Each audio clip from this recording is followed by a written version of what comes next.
9:15 Central African time. Welcome to the second hour of the show. You're still tuned into News and Views with myself, Salailo Makubiri. And we're going to be looking at one of the most pressing issues in South Africa right now. And this is a very, very important conversation because we're leading up to the local government elections. And this particular topic is going to be very, very essential. South Africa's water crisis. Yeah, it looks like it's more than just about taps running dry, especially if you are in Johannesburg or in Tegwini or one of the metros here in the country that is facing continued water outages. And this is despite millions and millions of rands being spent on infrastructure. Government came out.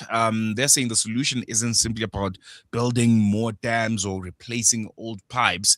The Water and Sanitation Minister, Umamu Pemi Machodina, is arguing that fixing the country's water challenges also requires stronger governance and better maintenance of what we already have. And I think most importantly, tackling corruption and reducing the mass losses caused by leaking infrastructure.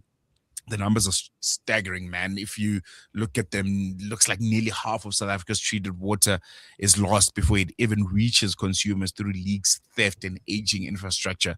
And the question for me while I was looking at all of this is whether or not the country has moved beyond talking about the problem and maybe, just maybe, and finally ready to fix it. We're now joined by Jonathan Erasmus, Communications Manager at WaterCAN, an organization that has consistently monitored South Africa's water governance and accountability. And he's going to be giving us more insight and I think a reaction on Minister Machodina's utterances on the state of South Africa's water infrastructure and ultimately what is needed to fix it. Jonathan, good morning. Welcome to News and Views. Really appreciate you giving us your time. Good morning. Thank you very much for having me. Pleasure is all ours. I want to jump right into it, straight into the conversation. I'm sure you looked at that presentation that was made by Minister Pemi Machodina about the state of South Africa's water infrastructure, and I think most importantly, what it would take to fix it. She says South Africa's water crisis needs more than just infrastructure. From your perspective, from WaterCAN, do you concur? Do you agree with that assessment? Look, I mean, the speech correctly identifies the failing infrastructure and the weak municipal performance, and of course, poor accountability. It's almost the trifecta. But South Africa already has master plans. We have reform programs, and we have regulatory reports. The real question is who's responsible, what are the deadlines, where is the money, and what happens when commitments are not met. Water security will not be achieved through another framework without measurable deliverables and consequences for failure. So that's really kind of the heart of the matter. Yes, I've seen the speech. I do feel the minister was on point on some aspects, but it's almost a regurgitation of what we've been hearing over and over for several years now. I want to come to the real crisis, and I think this is something that as WaterCAN, you guys have your ears on the ground. You can maybe unpack it for us, because when most people think about the water crisis, they think maybe there's an empty reservoir or there's a burst pipe somewhere. From WaterCAN's perspective, what is at the core of our issues when it comes to water provision in South Africa, especially in the big metros? Well, the operational issues, like let's divide that into infrastructure and operational. So on the infrastructure side, we've obviously got very poor infrastructure at this point. It's in place, but it's just old and it's falling apart and has not been maintained. And I think we all understand that kind of crisis. It's not just city of Joburg, it's not just eThekwini, it's actually quite countrywide and has been going on for quite a while. So that is a significant issue. So when you have a country that loses 47% of the water that it extracts for human consumption, then you've got an issue. I mean, that's an enormous number. It's like taking your 100 rand out and just having 100 rand and just taking 47 of it and throwing it away and only and spending the last bit. That's effectively what we're doing. So that is the one issue. The second one is on the operational side, and that speaks to, once again, this issue I raised earlier about consequences. There's just no real accountability and consequences on the operational side. Whereas someone like you would be held to account for the work that you do. If you made some awful mistakes, you would no doubt be some kind of processes that you go through. The same would happen with me.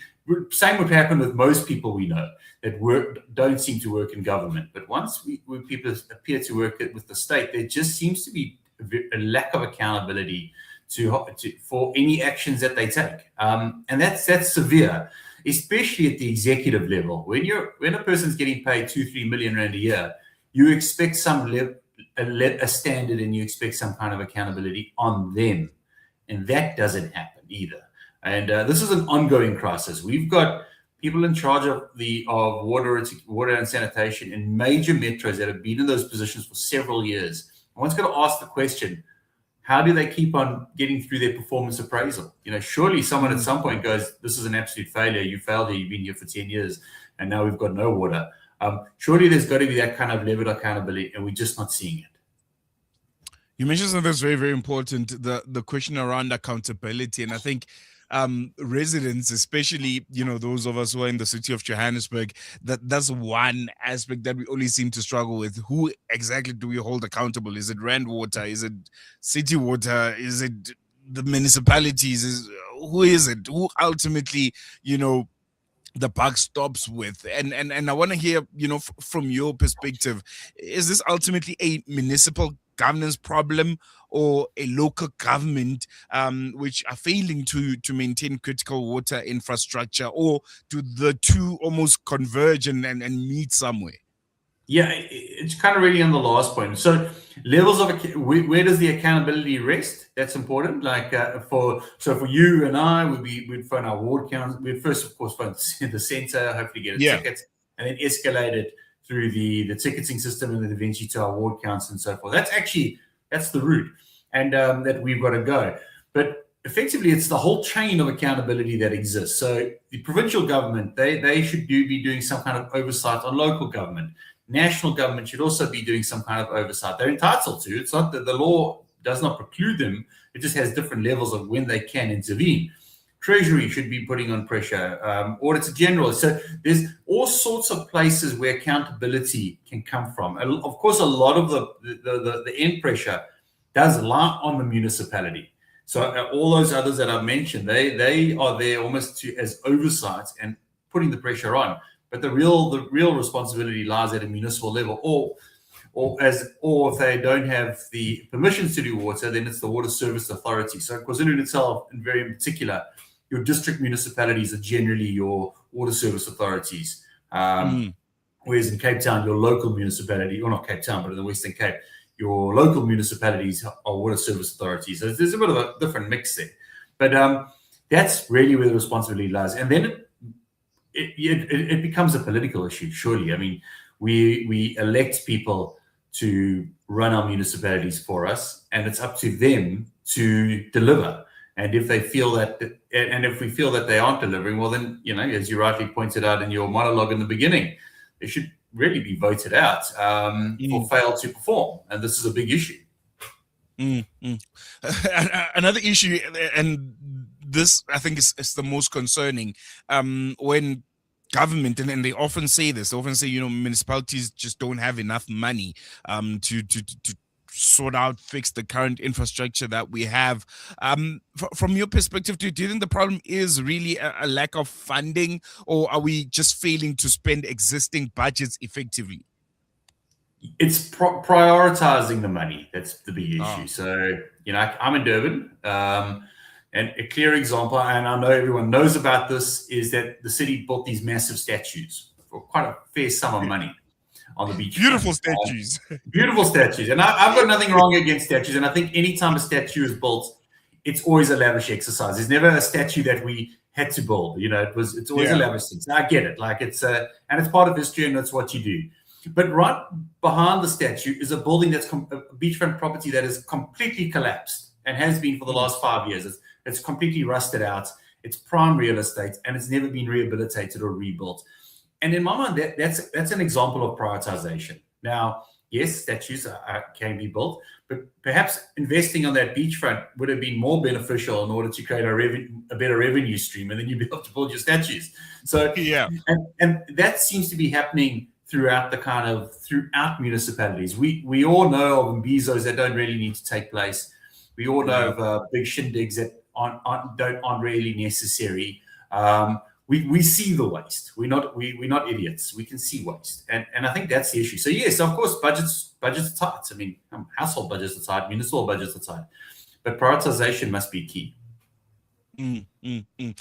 Let's talk about an element, I think, and I think that the minister just briefly touched on this. The conversation around climate change, just how much of South Africa's water crisis can also be attributed to climate change, or are we not yet at that point? And it's surprising that we're already failing without fully feeling the effects of climate change. So climate change is obviously a very real issue, but we have to adapt and work with and move with it. That's just the reality of it. You know, South Africa may be a large polluter on the African continent with CO2s, but we're pretty tiny in the global kind of stage. And so we've got really no kind of influence over, you know, China or America or Europe or all the big kind of guys that obviously produce India and the likes. So we have to adapt. That's very clear. And so yes, it does place some kind of pressure on us, but adaptation is key here. And that is actually where we are failing on it, because we aren't adapting. We're not meeting the moment. We're not going, okay, well, this is a very serious moment. So how do we mitigate this? Well, quite clearly, we've got to make sure all our pipes work. That's a winner. Make sure we're not losing water. Number two, make sure people who can pay and should be paying for their water are paying for their water in order to finance all of this. And those are the kind of the steps, the very practical steps that are within our power that we can manage. And then, of course, yes, she does speak about alternative types of water management.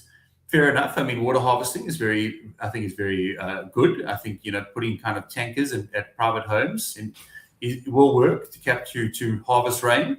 I do think boreholes have a role to play, but we've got to certainly make sure we don't over pressurize the underground water. I think because we often don't know enough about it, and it's high in metals and the like. So we've got to be careful there.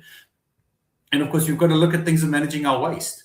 You know, it's universal that a lot of countries take wastewater, sewage water, and clean it up and put it back into the system. I know it doesn't sound pretty, but it is done. And specifically in our water scarce parts of the country, that's probably something to look at. And of course, and then there's the kind of the bigger ideas of water, which be quite contentious, but we might use a lot of power and things like that. But there's desalination and all sorts of things that are being used to great effect, like in the Middle East, which has got almost no water.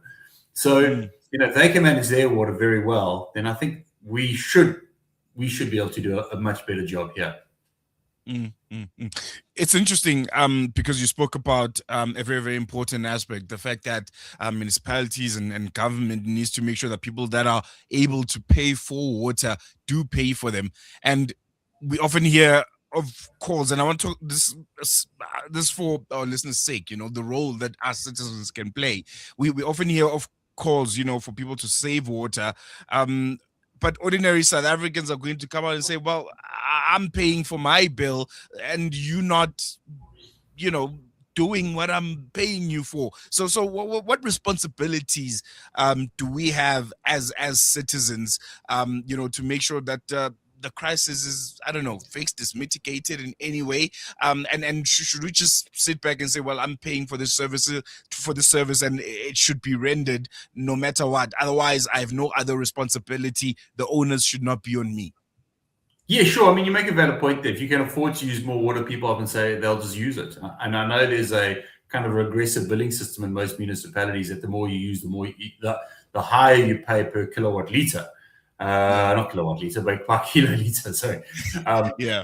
So the higher you pay, and that's kind of a standard thing. But I do think there's obviously some kind of responsibility for people, you know, on responsible usage, and that's just a mess. That's really comes down to values of the public to understand that I can reuse some of my water. It doesn't necessarily have to all go to waste. I can take shower water and get it into the grass, for instance, you know, simple things like that. I can use rainwater to water my garden, you know, and wash my car. Those are, you know, if I've got a harvesting tank.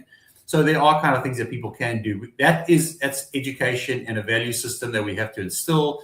It has been done in many places around the world, so it can be done here. It's not, and I think South Africans are pretty good at reusing. You know, we use things until they fall apart. That's how we operate, and I don't think we'd be any different in making sure we get great use out of our water.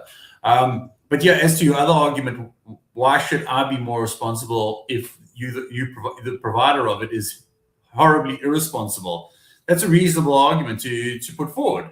So, and that is something that I've worked in other forums where we've tried to get people to save water, and that is exactly the argument that comes up every single time. It's like, well, you're not providing it to me half the time, so why must I be responsible if you're not? And that's a hump authorities are going to have to get over. In fact, they're going to have to show the willingness first before the public will follow. No, most definitely, Jonathan. Thank you so much for joining us. I really, really appreciate your time, and I hope we chat again soon. Really appreciate it. Thank you very much. There you go, Jonathan, Erasmus Communications Manager at WaterCAN.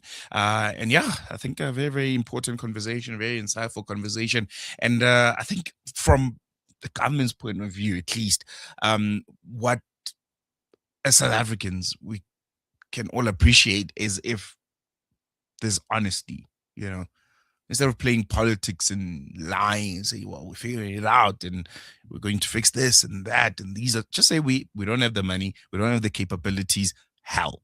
I think there's South Africans who have some really wonderful ideas. We have one of the best engineers in the world, one of the best town planners and city planners that you can find anywhere on the planet. They are really wonderful brains here in South Africa, and I'm pretty sure when given the opportunity and the chance to participate in trying to fix our country's issues, they can do it willingly. But I think the government just doesn't want to admit defeat, and it's clear for everyone to see.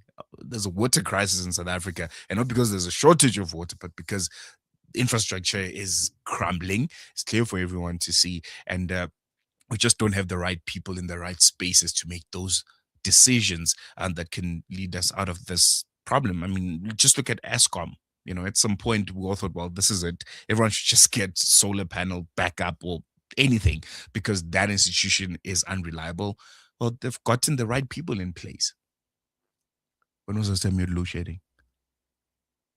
Not sure you can recall, but it's been hundreds of days since that very, very bleak reality that we, lived as South Africa. So just get the right people in place, and this should be sorted. Going to take a quick break. We'll be back with you after this.